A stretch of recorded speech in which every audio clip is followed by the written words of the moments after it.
ایک دفعہ بلکہ ساری بات نہیں لیکن آج صرف تیسری بات آپ نے فرمایا جب میرا ذکر کیا جائے اور وہ مجھ پر درود نہ پڑا جائے تو وہ برباد ہو۔ میں نے اپنے دادا جان کے لیے تعریف نہیں مانگی آپ سے، اپنے خاندان کے لیے تعریف نہیں مانگی میں نے۔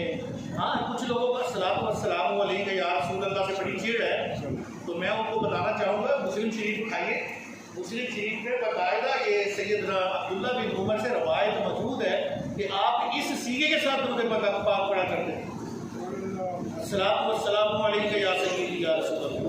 اور اگر آپ کو یہ درود پاک نہیں پڑھنا کوئی بات نہیں ہے، آپ کو جو آتا ہے وہ پڑھیے، لیکن پڑھیے ضرور، اتنا پڑھیے کہ پتہ چلے مسجد میں لوگ بیٹھے ہوئے، آپ نے کسی نے نہیں پڑھنا، صرف میں پڑھوں گا، میرے بعد آپ پڑھیں تاکہ پتہ تو چلے کون کون پڑھتا ہے۔ الصلاۃ والسلام علیک یا رسول اللہ، الصلاۃ والسلام علیک یا حبیب اللہ، الصلاۃ والسلام علیک یا نور اللہ، الصلاۃ والسلام علیک یا محبوب اللہ،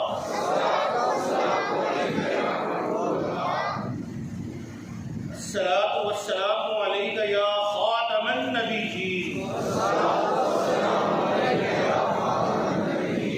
قادیانیوں اور قادیانی نماز کے لیے تھپڑ ہے منہ کے اوپر، دل سے پڑھی اور دعائی دیجیے کہ ہم حضور کو خاتم النبیین مانتے ہیں۔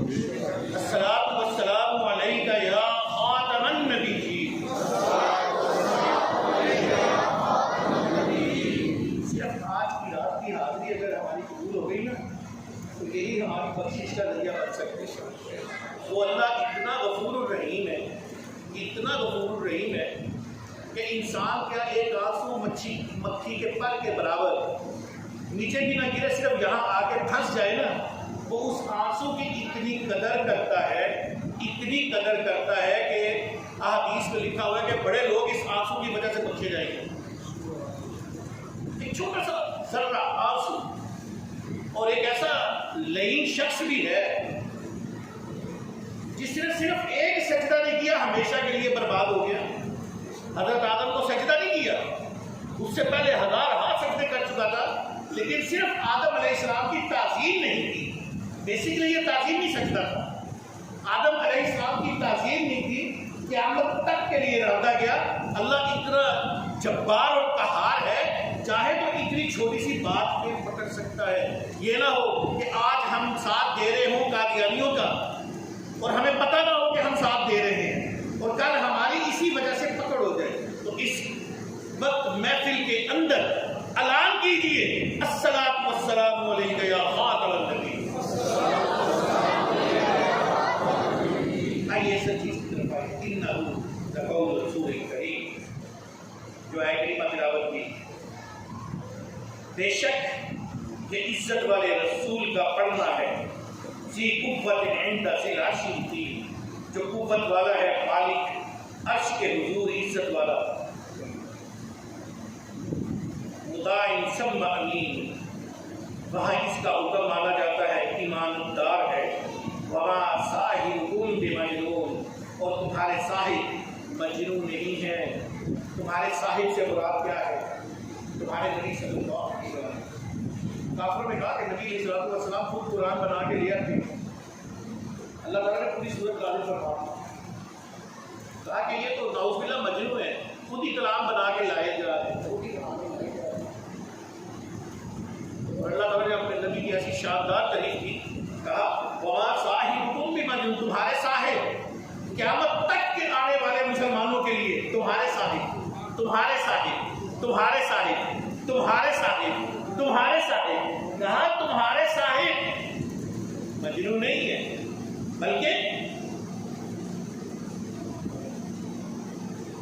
اور بے شک وَلَقَدْ رَآهُ بِالْأُفُقِ الْمُبِينِ، اور بے شک انہوں نے اسے روشن کنارہ پر دیکھا، وَمَا هُوَ عَلَى الْغَيْبِ بِضَنِينٍ، اور یہ نبی غیب بتانے میں بخیل نہیں ہے،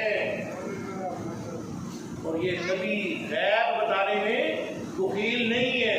جو اللہ ان کو سکھاتا ہے یہ آگے بتاتے ہیں، اللہ تعالیٰ ان پہ نازل کرتا ہے یہ آگے بتاتے ہیں۔ ہمارا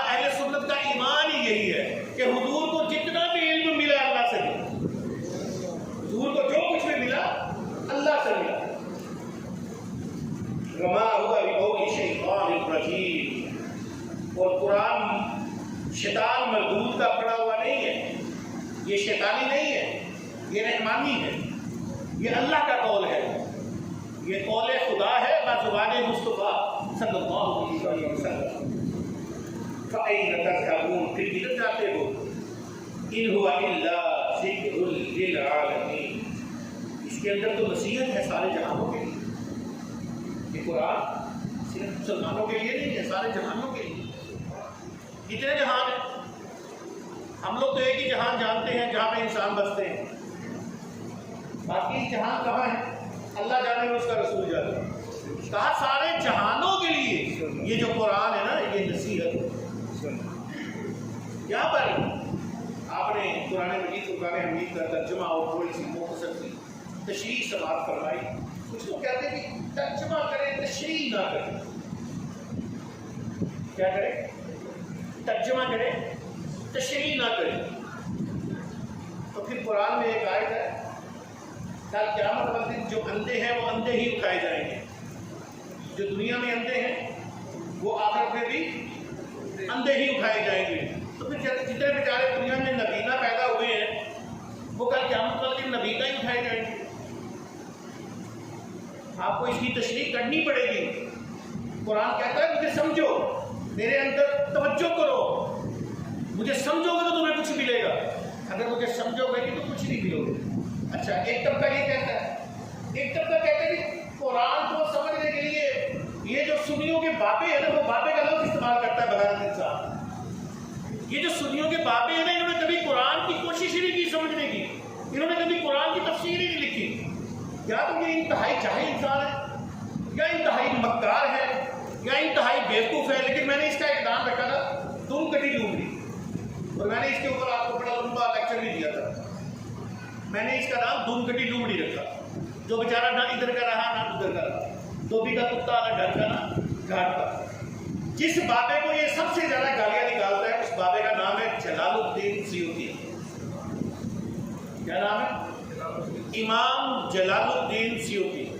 اور یہ ایسی ہستی ہے جس کو بلا تمہید اور بلا تفریق اہل دیوبند، اہل حدیث، اہل سنت، تینوں طبقے ان کو اپنا بابا مانتے ہیں، اور تینوں کے مدارس میں ان بابا جی کی جلالین پڑھائی جاتی ہے۔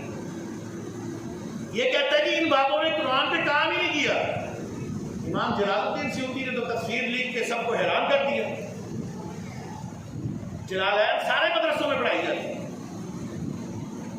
یہ کہتا ہے کام ہی نہیں کیا، ادھر تو اتنا کام ہوا۔ اچھا، اب قول و فعل میں تضاد سنیے۔ یہ میں اس لیے موضوع یہ رکھا ہے میں نے آج کہ یہ شخص انتہائی چلاک، مکار، خارجی، رافضی، قادیانی ہے۔ اس کا تعلق تینوں گروپوں سے، خارجیوں سے بھی، رافضیوں سے بھی، قادیانیوں سے۔ اس کے بعد یہ سب سے زیادہ امام ابو حنیفہ کے بارے میں بات کرتا ہے۔ امام ابو حنیفہ نے اپنی ایک کتاب کے اندر لکھا ہے، امام ابو حنیفہ نے اپنی ایک کتاب کے اندر لکھا ہے کہ اگر میری کوئی بات قرآن یا حدیث سے ٹکرا جائے، قرآن یا حدیث سے ٹکرا جائے تو آپ نے میری بات کو ریجیکٹ کرنا ہے، میری بات کو چھوڑ دینا ہے، قرآن اور حدیث کو فالو کرنا ہے۔ یہ بدبخت کہتا ہے اگر آپ نے یہ تحریر لکھنی تھی تو کتابیں لکھنے کی کیا ضرورت؟ قرآن اور حدیث کافی ہے۔ نئی نسل کے لیے بات کیا بات کریں گے۔ اب اس کا ایک کلپ میں آپ کو سناتا ہوں۔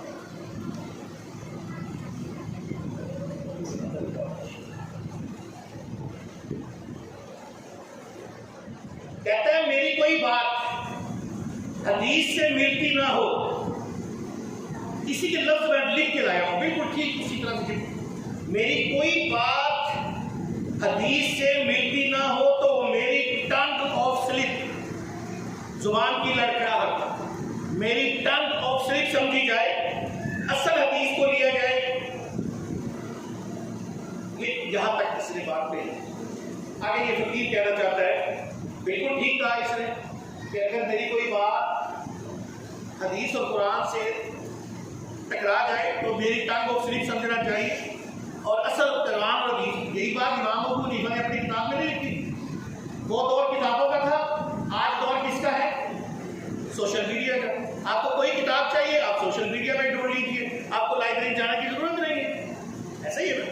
تو جب امام ابو حنیفہ کہیں تو کیا ضرورت تھی؟ جب تو کہے تو تجھے انٹرنیٹ کے اوپر سوشل میڈیا کے اوپر بیٹھ کے اتنی بکواس کرنے کی کیا ضرورت ہے؟ بند کر اپنی بکواس. تیری تو ہر بات قرآن اور حدیث کے خلاف جاتی ہے. تو اپنی بکواس بند کر. پھر اس کو کسی مولوی صاحب نے کہہ دیا کل کا لونڈا ہمیں دین سکھائے گا. آپ ہو سکتا ہے میں غلط کر رہا ہوں، اب میری یہ چیزیں نیٹ پہ جا کے لکھیے، آپ کو سب کچھ ملنا شروع ہو جائے گی. کل کا لونڈا ہمیں دین سکھائے گا.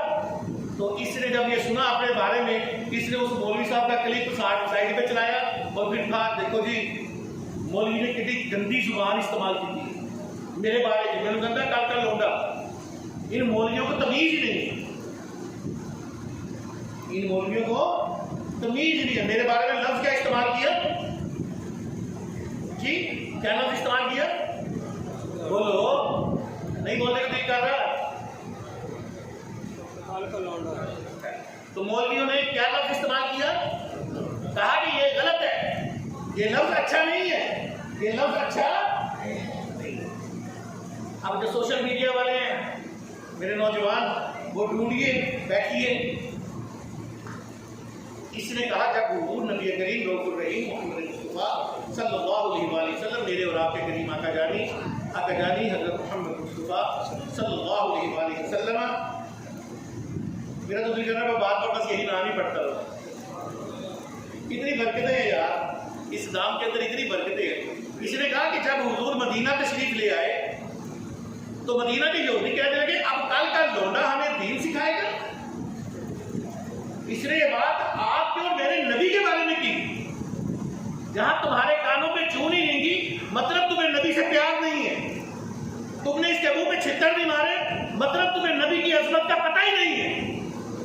جب تیرے اور میرے کریم آقا مدینہ تشریف لے کے گئے ہیں، آپ کی عمر کتنی تھی؟ 53 سال. 53 سال کا بندہ نوجوان نہیں رہتا، بوڑھوں میں شامل ہو جاتا ہے. لہذا اس نے یہ بات خود سے کہی ہے. یہودیوں نے یہ بات ہرگز نہیں کہی. یہودیوں نے یہ بات جب اپنے لیے آیا تو کہا مولویوں نے میرے لیے کتنی گندی زبان استعمال کی ہے، اور اس نے یہی لفظ کل کا چھوکر تھا. اس نے اللہ کا لفظ معاف کروا لے، ہمیں اب دین سکھائے گا. یہودی کہنے لگے. تو میں تمہاری اور اپنی اصلاح کرنا چاہتا ہوں. قرآن مجید فرقان حمید قیامت تک کے لیے، آج تک کے لیے نہیں ہے. یہ تو آج بڑا ایک عجیب ٹرینڈ لگا ہوا ہے. یہ جی جو حدیث سمجھ رہا نا ہے، جو حدیث، بلکہ میں تو کہتا ہوں جو حدیث اہل سنت کے معیار پہ، ہر حدیث اہل سنت کے معیار پہ پورا ہوتا ہے. ہر حدیث اہل سنت کے معیار پہ جب دیکھتے ہیں نا کہ حضور نے یہ بات فرمائی ہوئی ہے، فوراً پتہ کیا کہتے ہیں؟ وہ جی اہل حدیث صرف صحابہ واسطے ہی. معاف کرنا قرآن اٹھا لیجیے. قرآن میں اللہ تعالیٰ نے صحابہ کا ذکر بھی کیا ہے، پچھلی قوموں کا ذکر بھی کیا ہے، کافروں کا ذکر بھی کیا ہے، یہودیوں کا ذکر بھی کیا ہے، عیسائیوں کا بھی ذکر کیا ہے، اور بھی دوسری قوموں کا ذکر کیا ہے، عذاب کا بھی ذکر کیا ہے، اور جزا کا بھی ذکر کیا ہے. تو آپ یہ کہتے ہیں کہ یار وہ قرآن میں تو جو کچھ بھی ہے وہ پہلی قوموں کے لیے، ہمارے لیے تھوڑا ہی ہے. تو پھر قرآن بات کر دیجیے قرآن پڑھنے کی ضرورت کیا ہے. اور جب کوئی حدیث آئے اور یہ کہہ دے یہ حدیث فلاں صحابی کے لیے ہے، میرے لیے نہیں ہے. اب حضور نے کسی صحابی کو مخاطب کر کے کہا کہ تمہیں کوئی دعا نہ سکھاؤ؟ جی حضور. تمہیں کوئی کلمات نہ سکھاؤ؟ جی حضور. تمہیں یہ نہ بتاؤ کہ تم یہ پڑھو گے تو ایسا ہو جائے گا؟ جی حضور. تو پھر ہمیں یہ کہہ دینا چاہیے یار یہ تو حضرت ایوب انصاری کے لیے تھا، یار یہ تو حضرت ابو ہریرہ کے لیے تھا، یار یہ تو اماں عائشہ کے لیے تھا، یار یہ تو خدیجہ الکبریٰ کے لیے تھا. ہمارے لیے تو کچھ بھی نہیں ہے پھر. اور بھائی سب کچھ ہمارے لیے ہے، سب کچھ ہمارے لیے ہے. تاکہ ہم اگر کسی قوم کو عذاب دیا جا رہا ہے تو ہمیں سمجھایا جا رہا ہے کہ اس کو عذاب کیوں دیا گیا تھا، کیونکہ یہ قوم کم تولتی تھی. ایک ہی گناہ، کیا؟ ایک ہی گناہ. اس قوم کو عذاب دیا گیا، انہوں نے مچھلیاں پکڑ لی اپنے کو، منع کیا گیا تھا، کسی کو خنزیر بنا دیا، کسی کو بندر بنا دیا. یا اللہ ان کو عذاب کیوں دیا گیا؟ انہوں نے اللہ کے حکم کی نافرمانی کی تھی. اب ہمارے لیے کیا حکم ہے؟ واقعی سلام ہے کہ نہیں؟ بولو ہے کہ نہیں ہے؟ تو آپ زکات. اب ہم نماز نہ پڑھیں اور یہ اللہ بڑا مہربان ہے، بھائی نماز پڑھ کے کہے یا اللہ تو بڑا رحیم ہے جو پڑھی ہے قبول فرما. اب اللہ مہربان، نماز پڑھے بغیر نہیں کہ اللہ بڑا غفور ہے، یہ تو اللہ کا حکم ہے. واقعی الصلاۃ. خیر اس نے کہا کہ یہ گھر کا چھوٹا ہمیں دین سکھائے گا. میں قرآن کا سہارا لے کے بات کرنے لگا ہوں. جب یہودی حضور کی بارگاہ میں آتے، یہودی اہل علم تھے. یہودی کیا تھے؟ اہل علم تھے. وہ توریت کو، زبور کو، انجیل کو سمجھتے تھے. تو جب وہ حضور کی بارگاہ میں بیٹھتے نا تو کہتے ہیں رائینا. کیا کہتے ہیں؟ رائینا. جبکہ لفظ تھا عربی میں رائینا. لفظ کیا تھا؟ رائینا. یہ لفظ کو لمبا کرتے، یہ ای نہ کرتے. تو اللہ تعالیٰ کی غیرت نے یہ گوارا نہ کیا کہ میرے نبی کا بھی نام بگاڑا. اللہ تعالیٰ نے فوراً قرآن نازل کر دیا، کہا یا ایھا الذین آمنوا لا تقولوا رائینا. مومنو آج کے بعد تم نے رائینا کا لفظ نہیں استعمال کرنا. لفظ تو اچھا ہے لیکن یہودیوں نے بگاڑا ہے. تم نے آج کے بعد یہ لفظ استعمال نہیں کرنا. یہ میرا فیصلہ نہیں. سورہ بقرہ میں 13ویں رکوع میں یہ فیصلہ نازل ہو چکا ہے.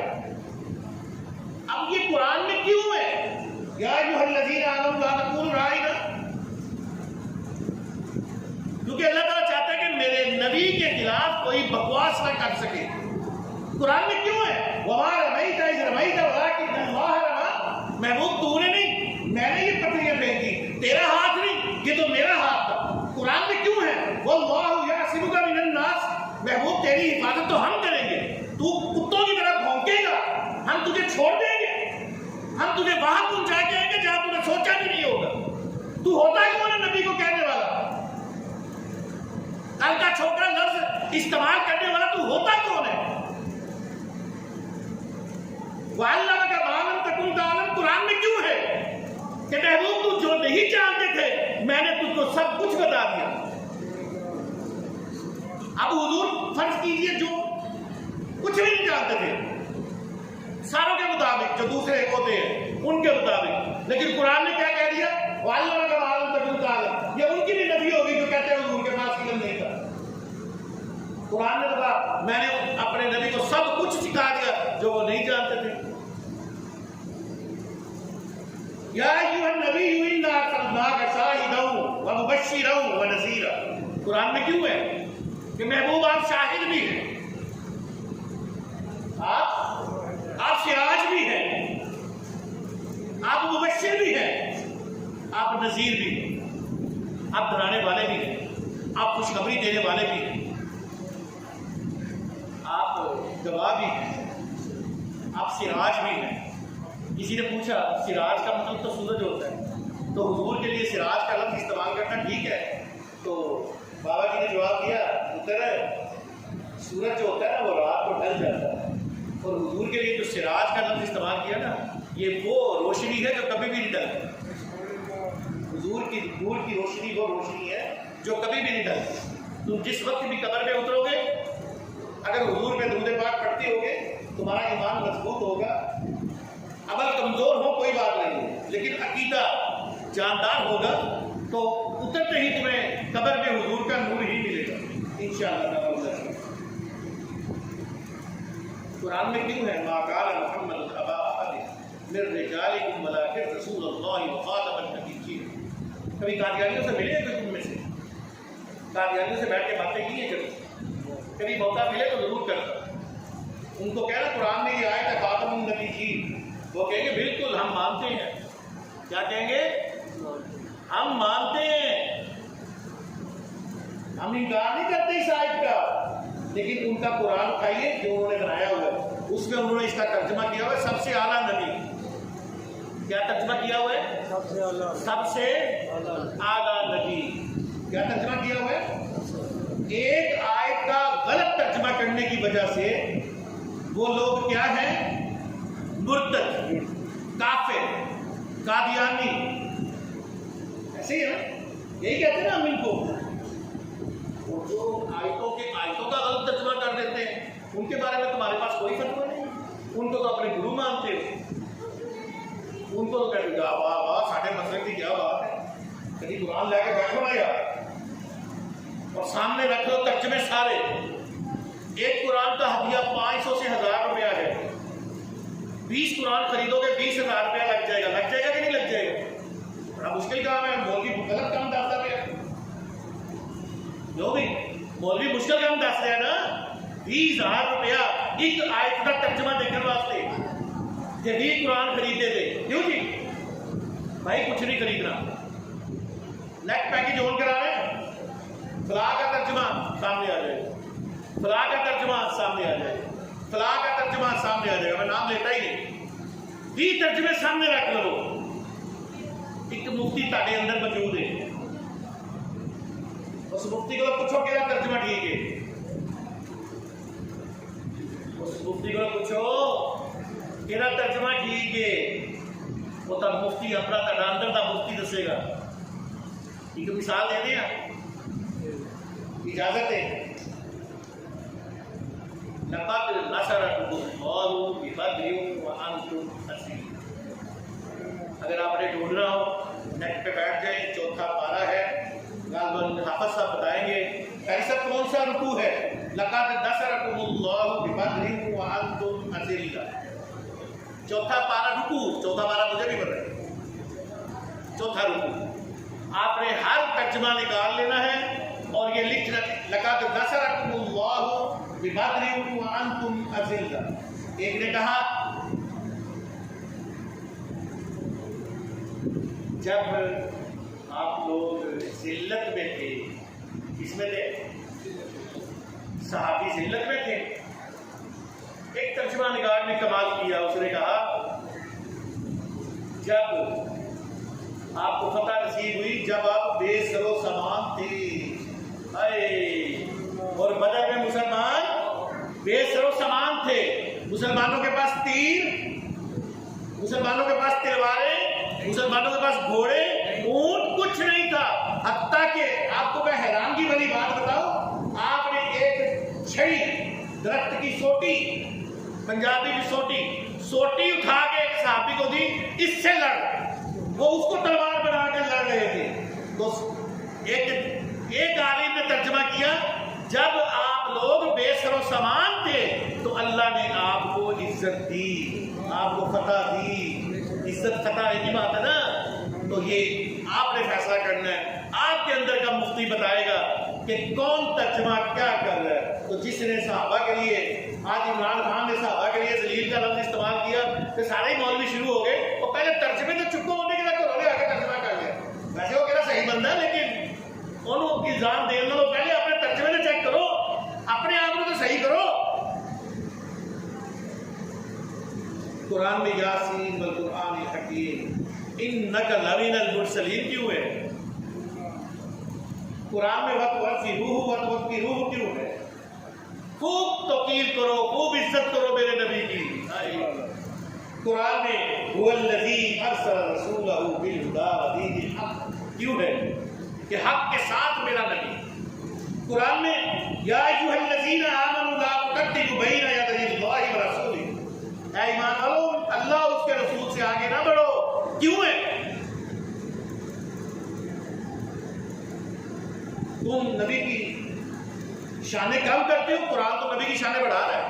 یا ایھا الذین آمنوا لا ترفعوا فوق صوت لا ترفعوا اصواتکم فوق صوت النبی، اے ایمان والے ہو، وہ تسا جنہوں نے ایمان ہے نبی دی آواز تو اونچی آواز نہ کرنا۔ میں پہلی دفعہ عمرہ کرنے گیا تو جب ہم وہاں جاتے ہیں نا خانہ کعبہ، تو ہم کیا کرتے ہیں؟ لبیک اللہم لبیک لا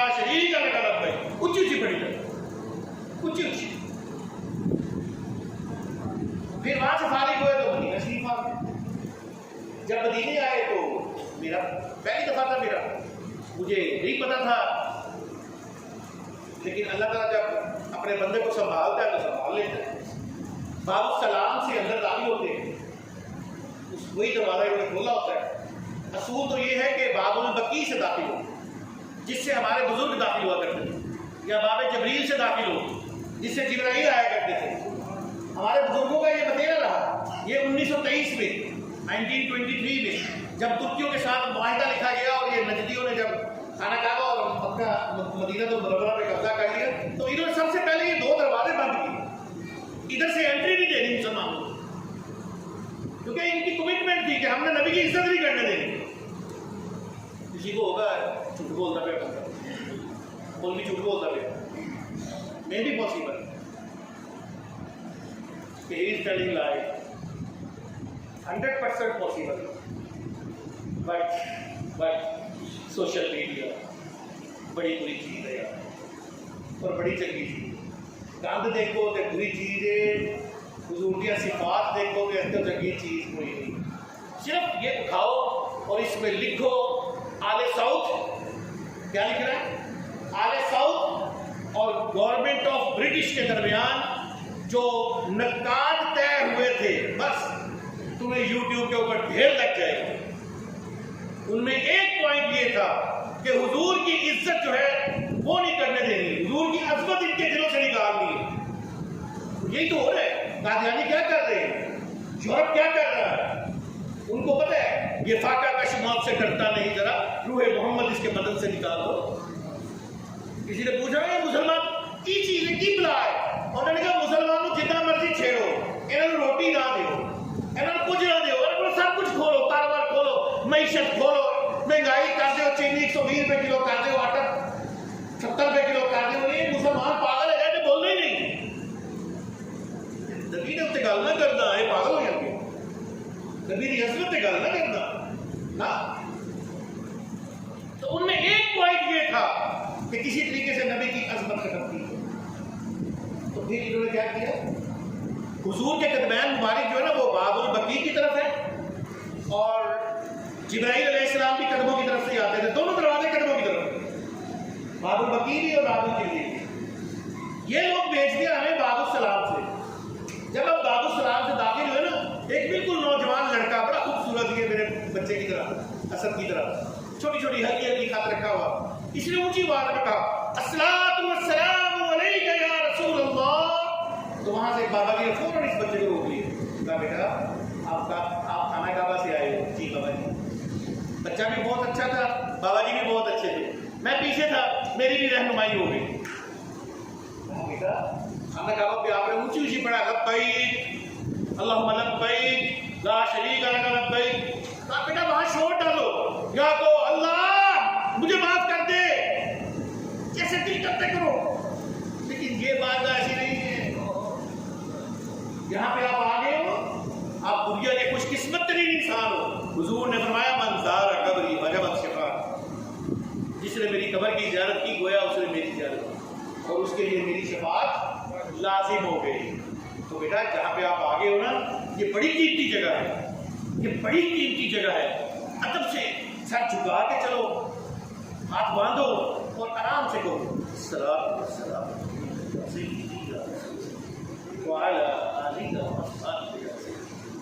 پھر معاہدہ شریف کے سامنے جا کے حضور کی بارگاہ میں سلام پیش کرو, پھر ابو بکر کو سلام پیش کرو, پھر عمر کو سلام پیش کرو, پھر ادب کے ساتھ پیٹ کیے بغیر. وہ نجدی تو کہے گا نہیں نہیں یہ کیا کر رہا تو, میرا وہاں ان کے ساتھ ہو گیا تھا کام,